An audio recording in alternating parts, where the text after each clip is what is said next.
বাঁকুড়াকে ফের গর্বিত করলো রামপ্রসাদ। জেলারই কেঞ্জাকুড়া গ্রামের Ramprasad Dutta nature in focus photography প্রতিযোগিতায় দ্বিতীয় স্থান অধিকার করেছেন। আন্তর্জাতিক স্তরের ফটোগ্রাফি প্রতিযোগিতায় অনলাইনে সে তার তোলা ছবি পাঠায়। মূলত সারা বিশ্বের যেসব ফটোগ্রাফি সংস্থাগুলি আছে তার মধ্যে অন্যতম নেচার ইন ফোকাস ফটোগ্রাফি সংস্থা। প্রতিযোগিতাটি অনুষ্ঠিত হয় ব্যাঙ্গালোরে। ছোট থেকেই ফটো তোলা তার নেশা। রামপ্রসাদ একজন ওয়াইল্ড লাইফ ফটোগ্রাফার এবং একজন পক্ষী প্রেমী। ছবি তোলার জন্য সে ঘুরে বেড়ায় সুন্দরবন, গরুমারা, জলদাপাড়া সহ ভারতবর্ষের বিভিন্ন জঙ্গলে। এখন নেশাকেই পেশায় পরিণত করে ফেলেছেন রামপ্রসাদ।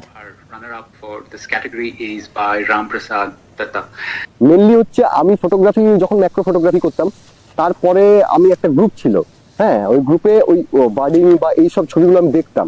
তো সেই হিসাবে আমি তারপর বডি কিনি এই করি, তারপর আমি নিজে ট্রাই করতে করতে করতে করতে হয় আর কি ব্যাপারটাকে।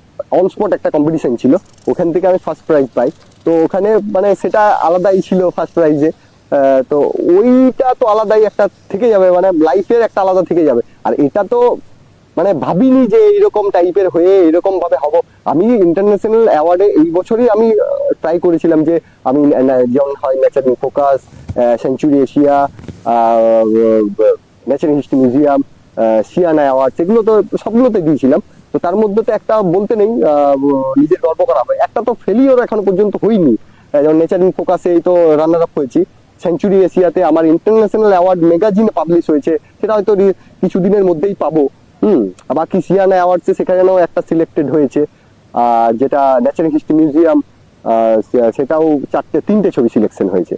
তো খুবই ভালো লাগে, আমার আরো ইন্সপায়ার হয় যে এইসব জায়গাতে, এইসব জার্নিতে, এইসব ইয়েতে আমার ছবি সিলেক্টেড হয় ন্যাশনাল ইন্টারন্যাশনালে। খুব ভালো লাগে এটা।